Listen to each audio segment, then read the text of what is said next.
Well, good afternoon, everybody. Welcome to the post-lunch presentation. I can see those dishes were completely filled up with food, and everyone's looking nice and sleepy. First of all, I've got some fantastic news for you. As I was sharing with a gentleman down the side, I've hurt my back, so my usual running around the room, bouncing around, getting very excited, is slightly curtailed this afternoon. I'll be very sensible and stay mainly podium-based. We're going to talk for about 30 minutes. Entirely up to you. If you want to be interactive and put your hand up and ask questions, I'll happily take questions. If they're difficult, I'll refer them to some colleagues in the room. If they're easy, I'll try and look very clever and answer them straight back to you.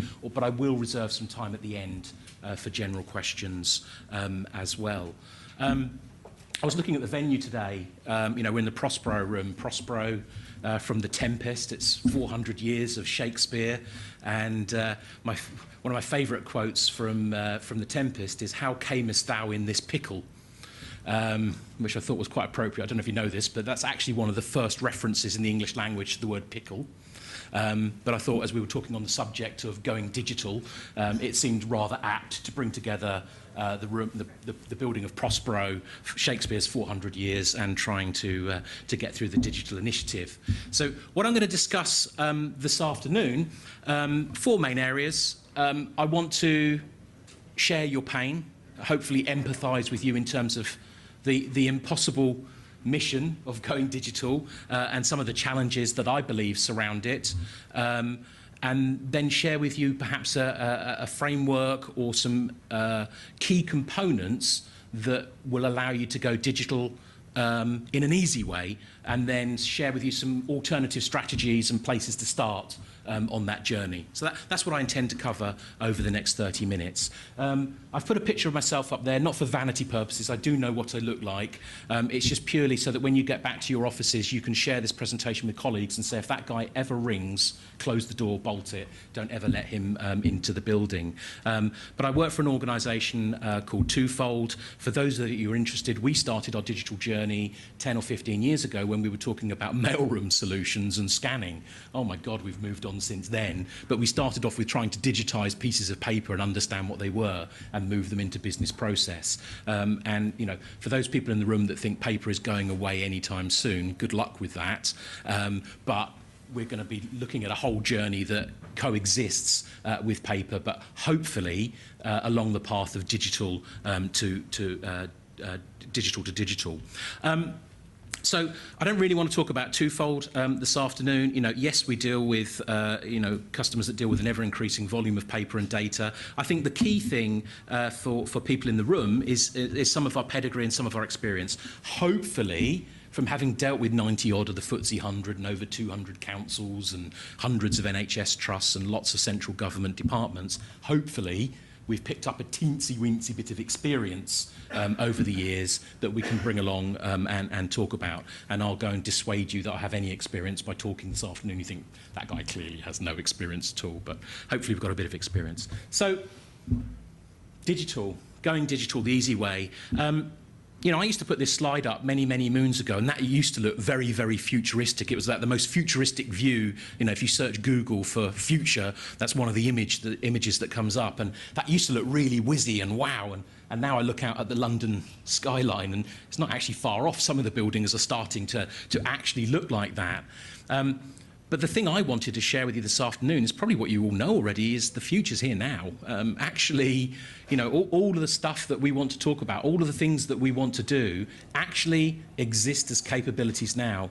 And I think part of our frustration as citizens engaging with public services or workers in public services is, at home, when I go home, I am a digital rock star. I had no training. I can log on to Amazon and I can buy something, and in certain parts of the country that arrives an hour later. And actually I get really frustrated if I can't get next day service on it. Immensely frustrating. Personally at home, I've streamed Spotify. I've got more songs than I have a lifetime to listen to. I subscribe to Netflix and Amazon Prime Video. I can download the latest videos and watch those. I even, and this, I'm sad to admit this, but I feel we're bonding. I even have an app. This is true, to log on to my heating system. I do.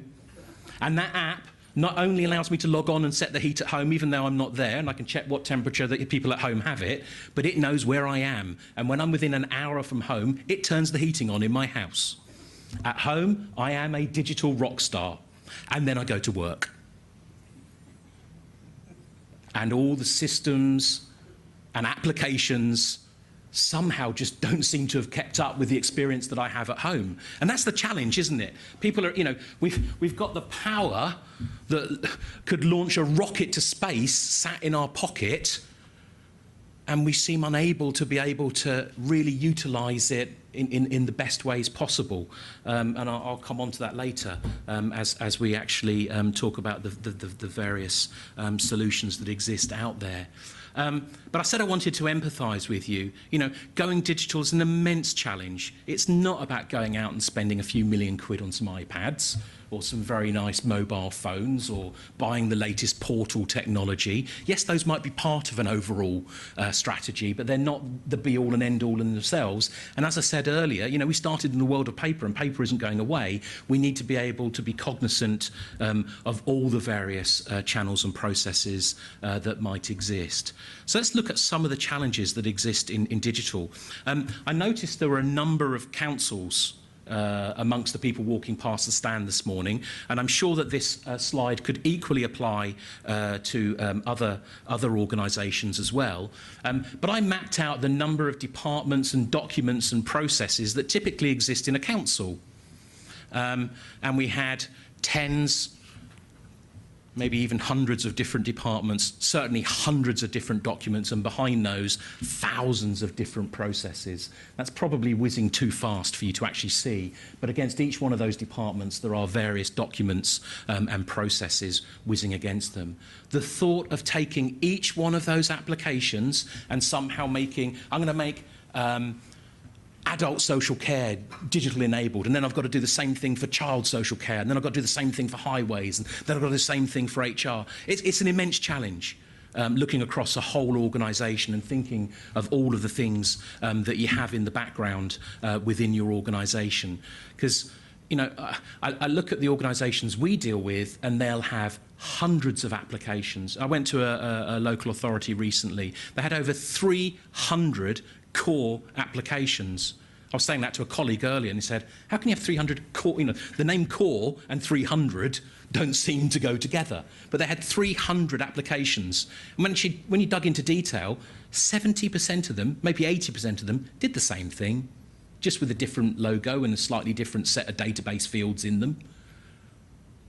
Huge challenge. Hundreds of applications, running thousands of processes, linking to tens of thousands of employees and potentially hundreds of thousands or millions of citizens and people outside the organisation. And somehow we've got to link those up and make them clever. You know, it's an immense challenge.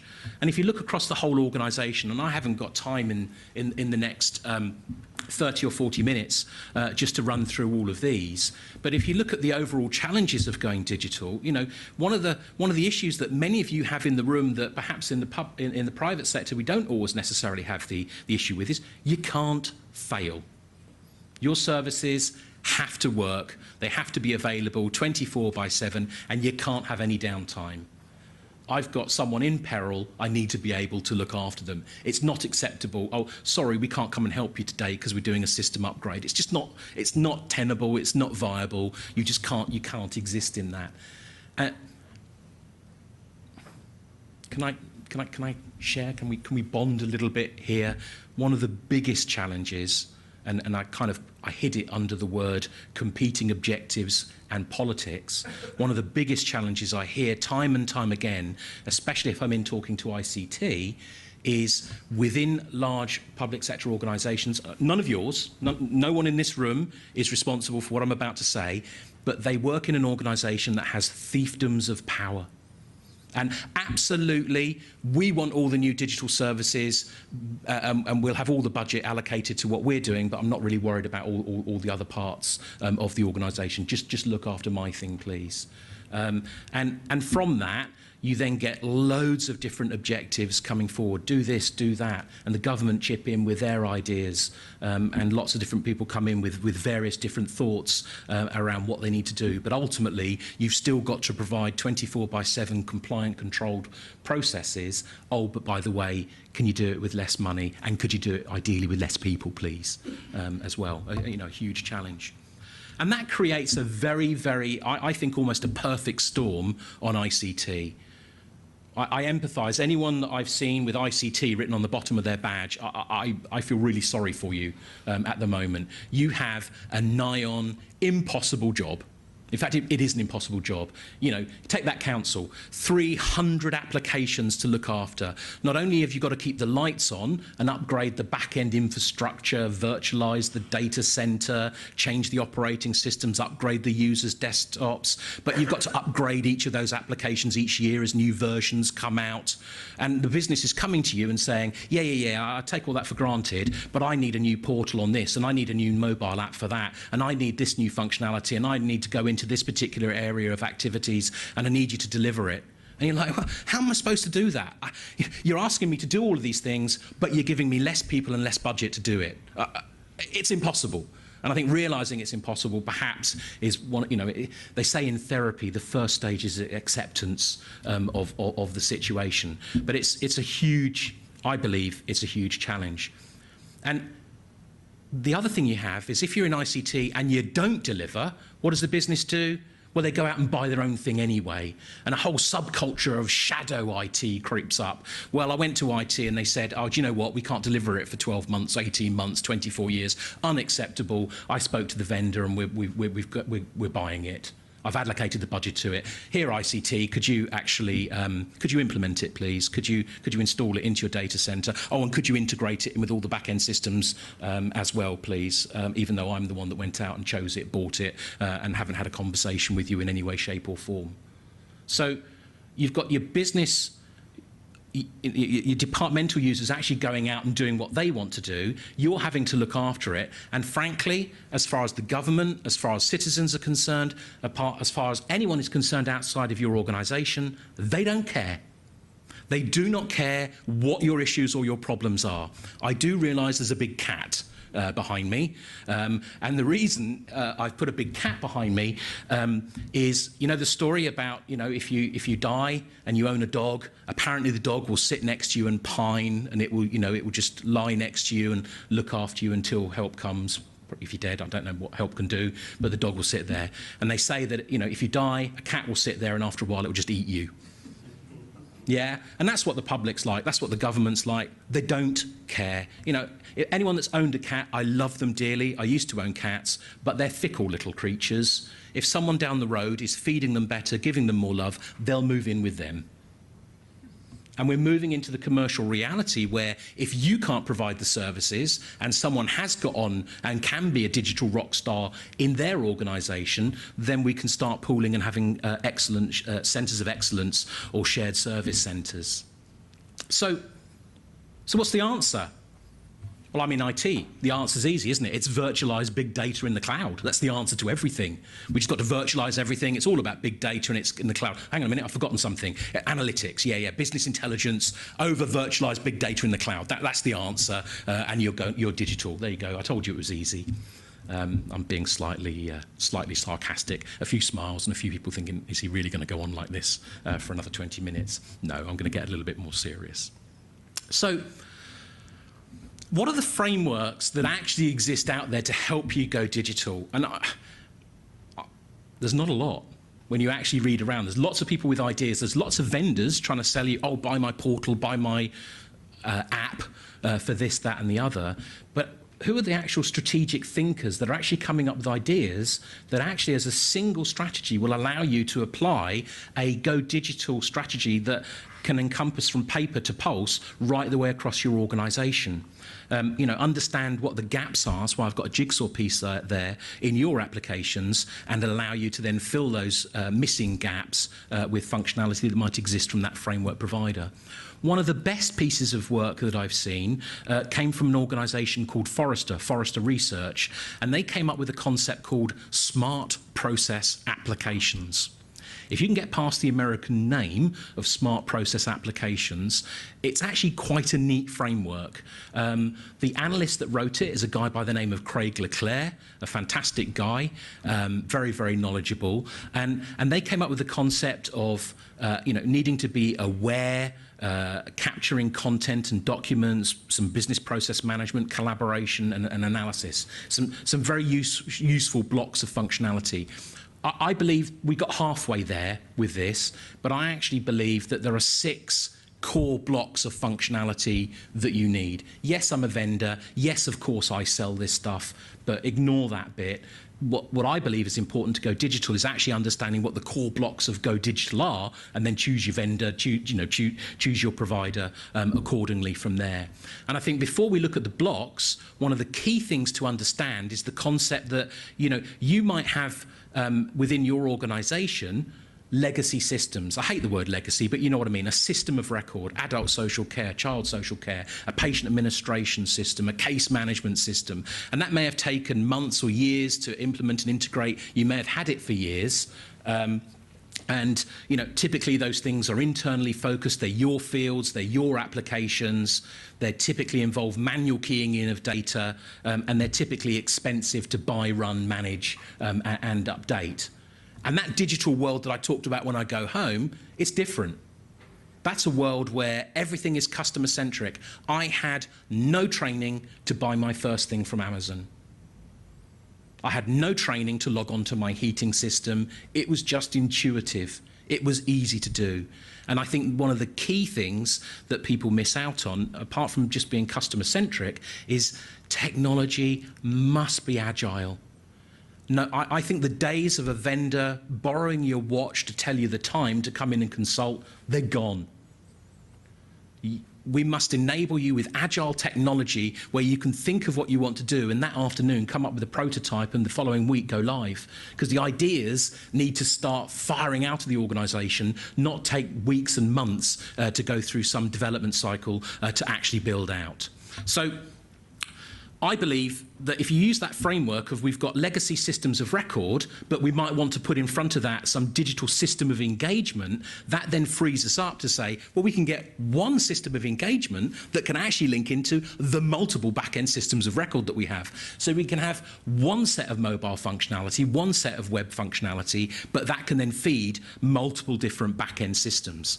So I believe that the key to going digital the easy way, clue was in the name of the presentation, is to invest or look at a single digital enabling platform. You don't need all of the components day one, and I'll share with you where are good places to start with that as we go forward. But what makes up that particular digital enabling platform? Well, for me, the core 4 blocks of those are around capturing information, automating processes, managing the content, and interacting digitally.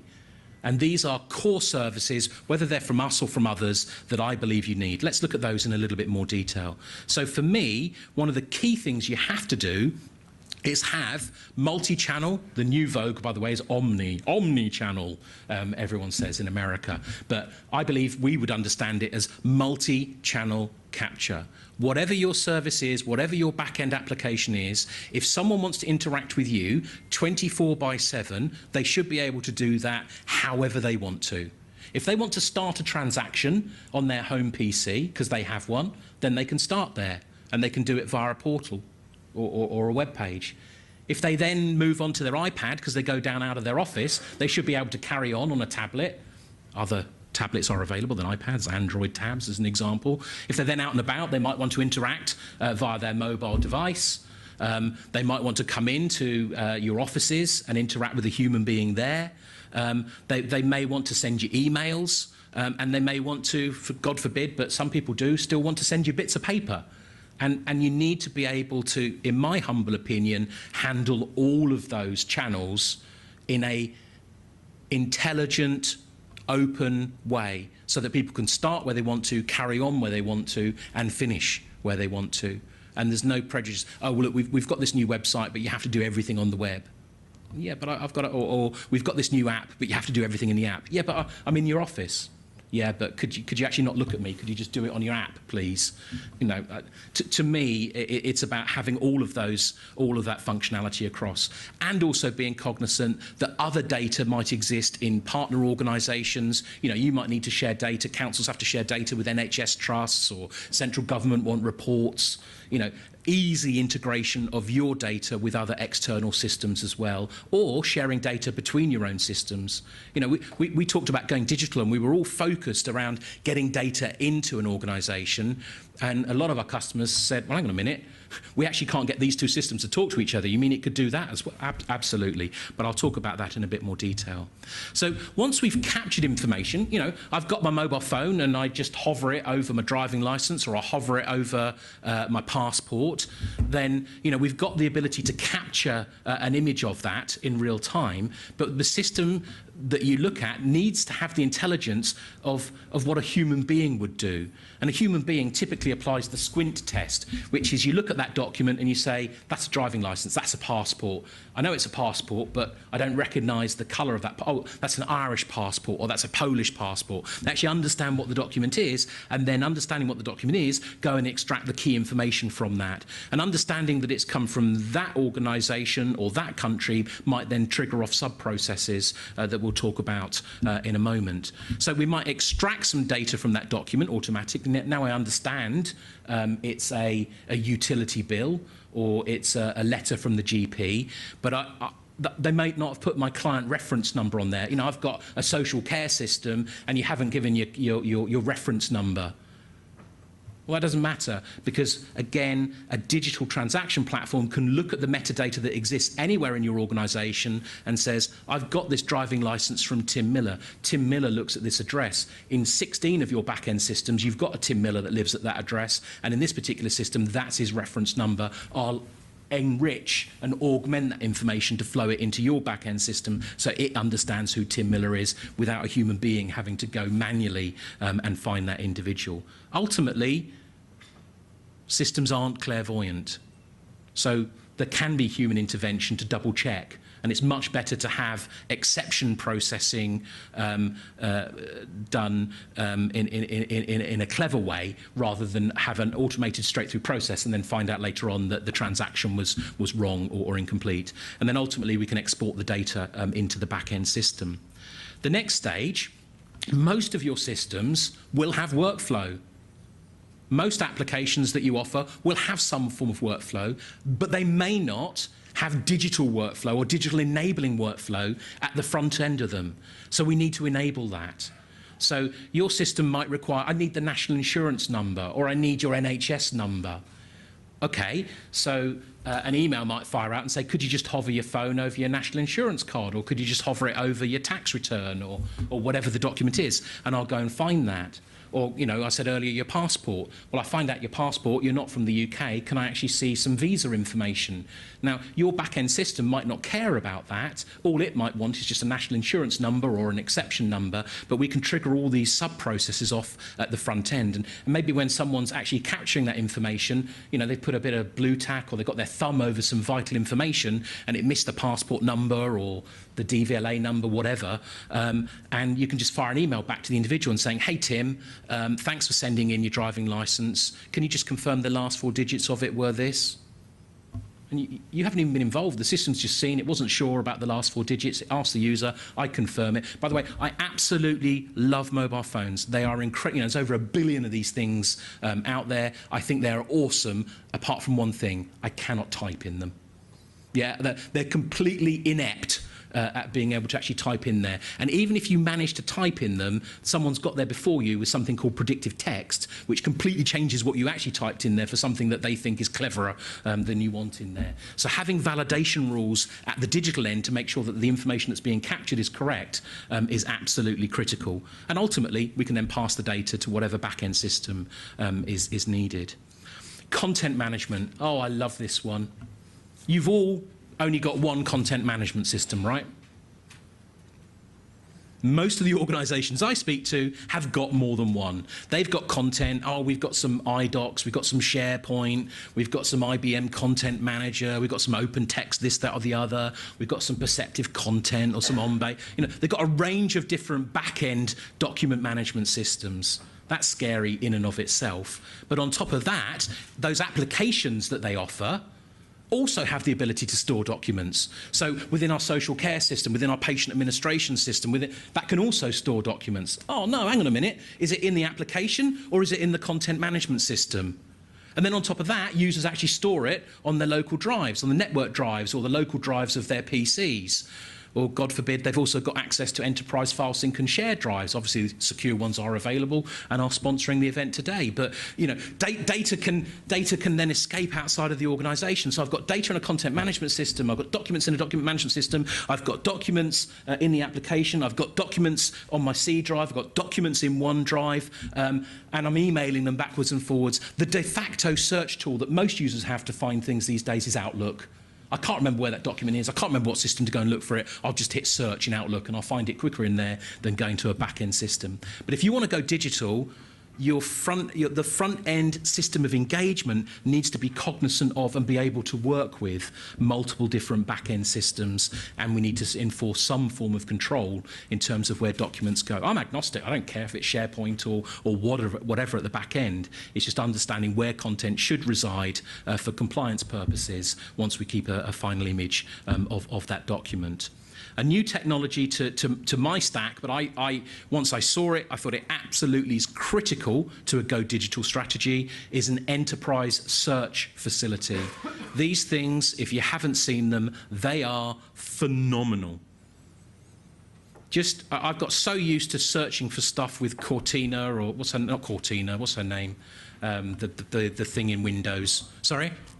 Cortana, that's it. Cortina's a car, isn't it? That's the one. Or Siri, or whatever they are. And, you know, you search and they bring you every single document back apart from the one that you were looking for. But a true enterprise search tool can actually not only go and find the document, you know, based on keywords. Oh, I think it was about such and such, and I think I wrote it between these dates, and it was a PowerPoint, and I know it was a big one.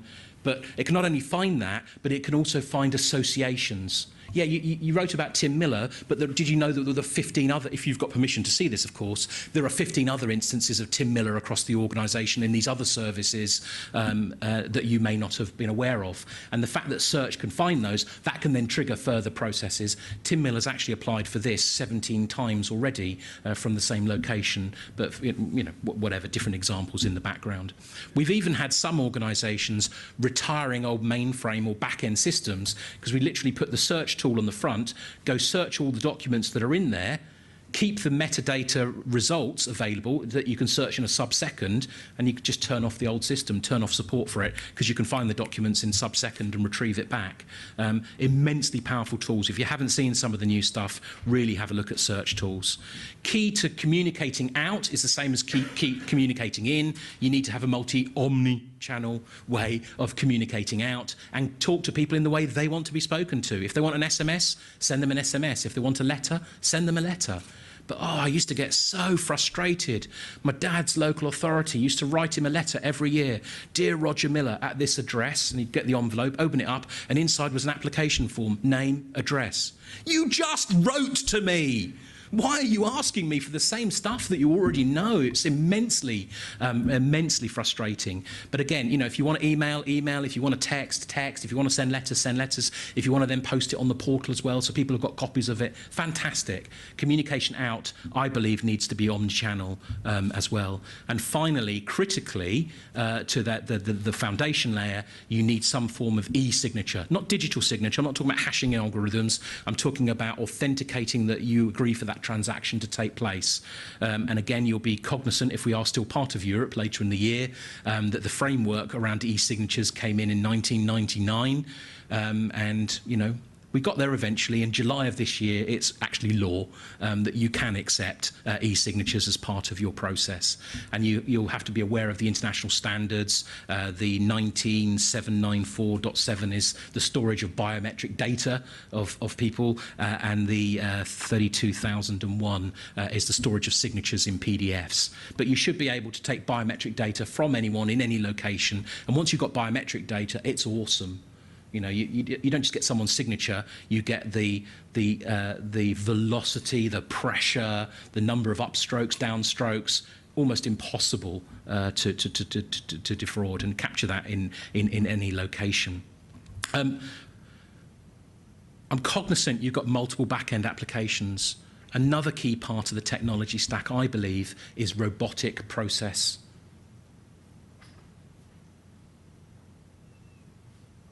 automation, whereby we can go out and capture information from external systems or internal systems. We can robotically update internal systems. Yes, if they've got published APIs, we can use those. Yes, if you've got database schemas, we can fill those. But if they've got none of the above, we can even replicate keystrokes to replicate manually keying data in or getting data out. And we're getting a lot of people actually using that to migrate their content management system from old to new. So robotic process automation, absolutely critical. And over the top, I couldn't get away of tech stack without talking some form of analytics. I don't care what the BI tool is in the background. For me, the critical bit is process analytics and actually understanding what is the critical path, what is the critical path that data needs to, it existed in the digital, it then moved to this back-end system, it moved to that back-end system, and we can actually track that the optimal path, that is absolutely how every transaction in our council, our NHS trust, our central government system should be. But hang on a minute, when we actually look at the data, we've got thousands of other paths that are taking place, and this one over here might actually mean a court case. That one actually lands us up with significant problems. Let's actually drill into the detail of those and understand what are our deviant processes and have a look at the documents that follow those. So, drawing to an end, in terms of the end of the presentation, as far as strategy is concerned, you know, you've got some options. You can do nothing. You can allow the people to cope. They have done so far. Or you can go by department, fix each department one at a time. You know, entirely up to you. I believe that doing that has some challenges. You know, poor customer service, increased errors, more people, more processes, more cost. Or you can have a single digital enabling platform that actually, you know, typically will result in allowing you to go digital easy and all the benefits associated with that. I think the key to it, though, is whatever system you choose, it should have minimal or no coding. You should not be investing in technology these days that actually involves a whole load of, I love them dearly, I work with them on a daily basis, but humour me, a whole load of cone heads that will sat there writing code. That's not what it's about. It holds us back. We need business users, business analysts. If you can write a macro in Excel, if you can map out your business process, you should be able to map out a new go-to-digital strategy for each department and then publish it and go live. Simple and straightforward. So where do you start? I said I'd share information from around the world. I was out in Florida last week. The chap on there, this chap here, it's not me, slightly older. It's a guy called Geoffrey Moore. He wrote a fantastic book called Escape Velocity. And the shortcut of the book is actually forget about what you've done in the past. But he actually talked about some various steps. You know, eliminate the no regrets move, eliminate bureaucracy, get digital capture done. It's the baseline to it. Ensure compliance, handle tough issues well, and explore possibilities. So he had that framework. The nice thing that I liked that Geoffrey said was, where do you start? It almost didn't matter. It depended on the profile of your organisation, you, or the department that you're talking to. You know, if they're completely visionary, fantastic. Let's start at the app end and let's go talking about capturing stuff digitally and doing all the signature transaction in the device itself. If we're at the other end and we're incredibly conservative, well, let's just at least get one digital mailroom in the organisation so that, you know, whether it comes in by email or paper, we're capturing it into a back-end process in an automated fashion. And perhaps the majority of us, the pragmatists, actually choose the the biggest bang for buck return on what we actually need across the organisation, but buy the technology once and use it multiple times across the organisation. And I believe having one tech stack, whoever that vendor is that provides it, being cognizant that paper and legacy processes will still exist, but giving digital enablement over the top of that actually will allow you to stay legacy and go digital at the same time, or as the picture suggests, have your cake and eat it. Thank you.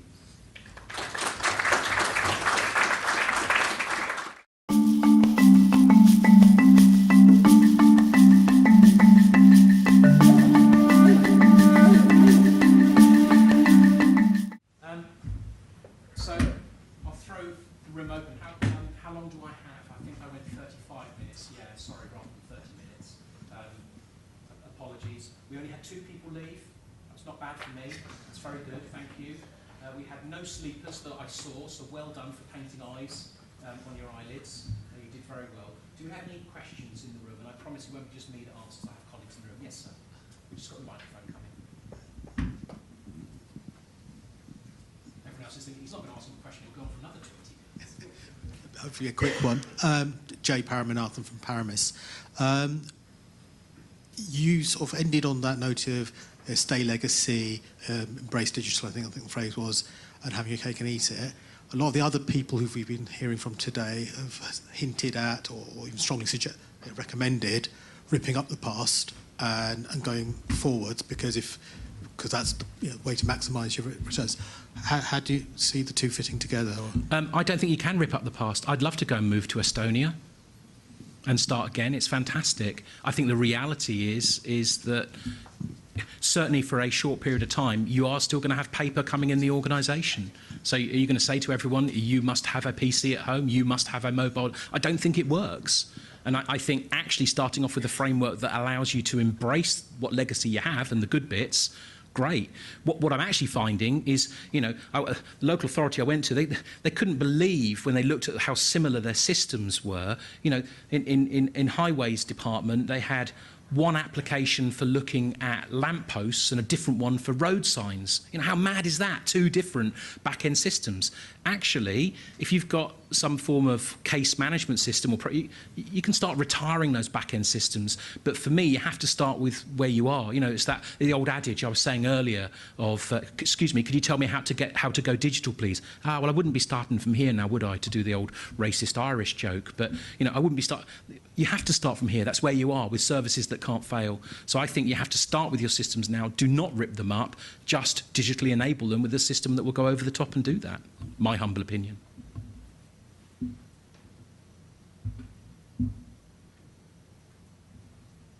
Of course, other vendors may not be able to embrace legacy, so they may want you to rip things up. I don't know what their motivations might be.